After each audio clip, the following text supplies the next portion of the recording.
പാഠപുസ്തകത്തിലെ class മുറിയിലെ ബെഞ്ചിലിരുന്ന് കുറേ തറാപറ പഠിപ്പിക്കുന്നതോടൊപ്പം തന്നെ കുട്ടികളെ കൊണ്ട് ഇതൊക്കെ കാണിച്ചു കഴിയുമ്പോൾ ആ കുട്ടികൾക്ക് എന്തൊരു ആവേശം ഉണ്ടാവും. ചക്കയെല്ലാം കൂടെ സംസ്കരിച്ച് മൂല്യവർദ്ധിത ഉൽപ്പന്നമാക്കിയിട്ട് ട്രംപിന് അയച്ചു കൊടുക്കണം. ഞാൻ നന്നായിട്ട് വാചകടിക്കുന്ന പാർട്ടിയാണ്, പക്ഷേ വാചകടിയോടൊപ്പം തന്നെ പ്രവർത്തനം കൂടെ വേണം. എങ്കിലേ ഉൽപ്പാദനം ഉണ്ടാവുള്ളൂ. ഉൽപ്പാദനം വന്നെങ്കിലേ രാജ്യത്തിന് നിലനിൽപ്പുള്ളൂ.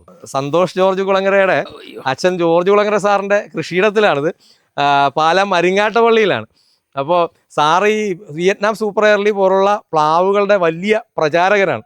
അപ്പോൾ സാറിൻ്റെ ഈ പ്ലാന്തോട്ടവും എന്താണ് ആ കൃഷിയിലെ മേന്മകളും ഇതിൻ്റെ സാധ്യതകളും സാറിൽ നിന്ന് തന്നെ നമുക്കൊന്ന് മനസ്സിലാക്കാം. ഈ പ്ലാവേലെ ചക്കകളെ ഞാൻ കാണിക്കാൻ പോലെ.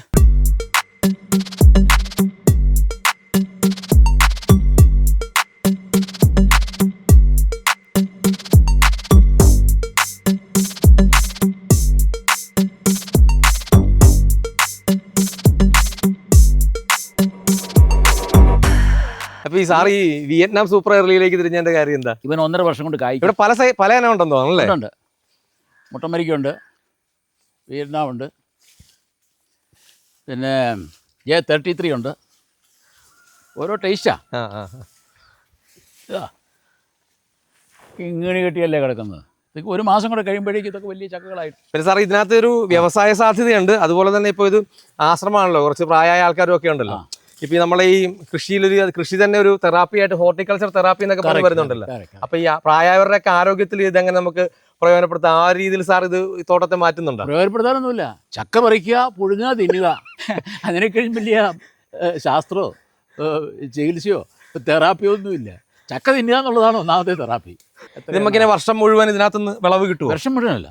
ഇങ്ങനെ പലരും ഇങ്ങനെ ചോദിക്കാറുണ്ട്. അപ്പം ഞാനൊരു തിരിച്ചു ചോദിക്കുക, ഈ പെണ്ണുങ്ങൾ എന്നും പ്രസവിച്ചോണ്ടിരിക്കുമോ? ഒരു സമയം വേണം അല്ലേ? അത് തന്നെ. ഇതിനും പ്ലാവിനും ഒരു ഫാമിലി പ്ലാനിങ് വേണം. കാരണം ഇതെല്ലാം കൂടെ വന്നു കഴിഞ്ഞാൽ വളരുകയില്ല. അപ്പോൾ എന്ത് ചെയ്യണം?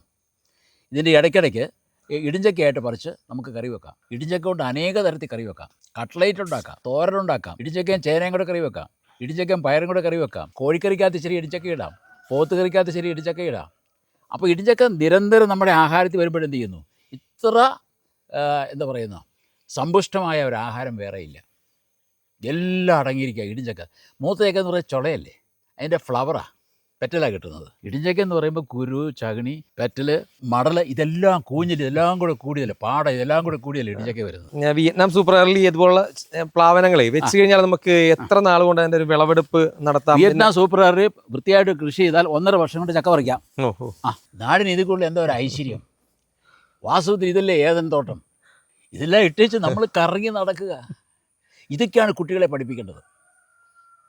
പാഠപുസ്തകത്തിലെ ക്ലാസ് മുറിയിലെ ബെഞ്ചിലിരുന്ന് കുറേ തറാപറ പഠിപ്പിക്കുന്നതോടൊപ്പം തന്നെ കുട്ടികളെ കൊണ്ട് ഇതൊക്കെ കാണിച്ചു കഴിയുമ്പോൾ ആ കുട്ടികൾക്ക് എന്തൊരു ആവേശം ഉണ്ടാവും.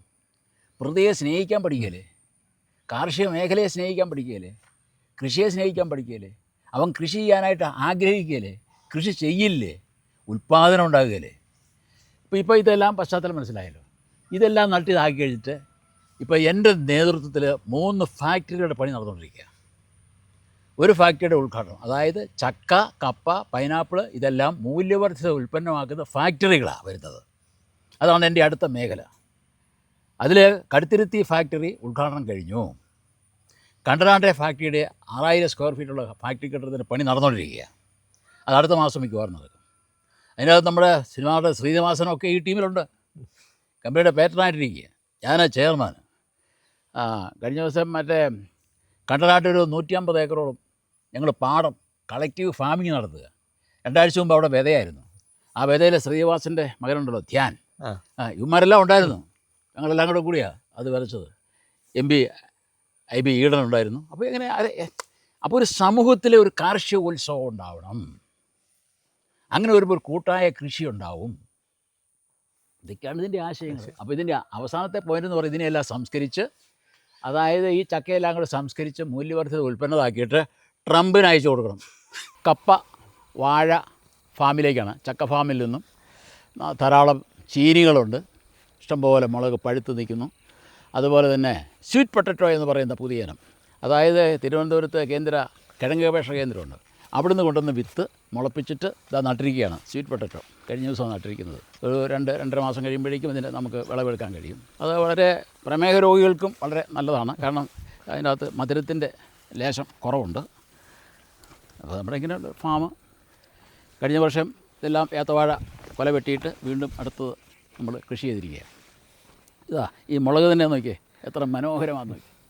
നല്ല നല്ല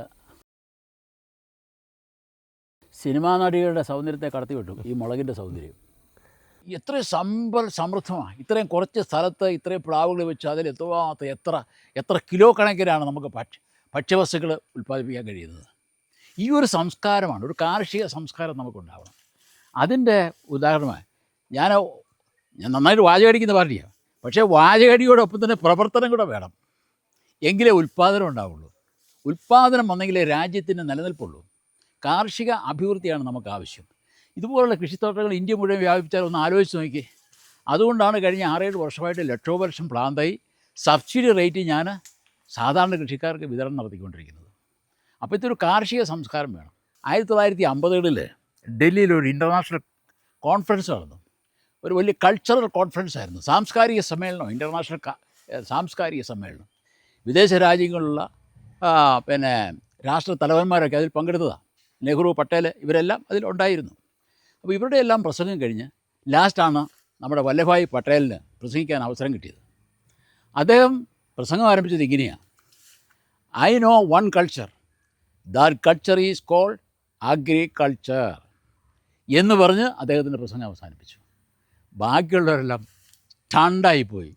മറ്റ് ഈജിപ്ഷ്യൻ സംസ്കാരം, മറ്റേ റോമൻ സംസ്കാരം, ആ സംസ്കാരം, ഈ മറ്റ് അവരുടെ രാജ്യങ്ങളുടെ സംസ്കാരങ്ങളെപ്പറ്റി പറഞ്ഞു. അദ്ദേഹം പറഞ്ഞത് ഇന്ത്യയിലെ സംസ്കാരമാണ്, ഇന്ത്യയുടെ കാർഷിക സംസ്കാരമാണ് ഉദാത്തമായൊരു സംസ്കാരം എന്ന് അദ്ദേഹം പറയുകയുണ്ടായി. അതാണ് എനിക്ക് ഓർപ്പിക്കാനുള്ളത്. നമ്മൾ എന്ത് ജീവിതം ഉണ്ടെങ്കിലും എന്ത് സാഹചര്യങ്ങളുണ്ടെങ്കിലും കാർഷിക സംസ്കാരം തമസ്കരിച്ചുകൊണ്ടുള്ള സംസ്കാരം അസ്ഥാനത്താണെന്ന് മാത്രം ഞാൻ സൂചിപ്പിക്കുകയാണ്. അതുകൊണ്ട് എൻ്റെ എല്ലാ സുഹൃത്തുക്കളും കാർഷിക സംസ്കാരത്തിലേക്ക് പറ്റുന്നതുപോലെ കടന്നു വരണമെന്ന് അഭ്യർത്ഥിച്ചുകൊള്ളുന്നു. എല്ലാവർക്കും എൻ്റെ നമസ്കാരം.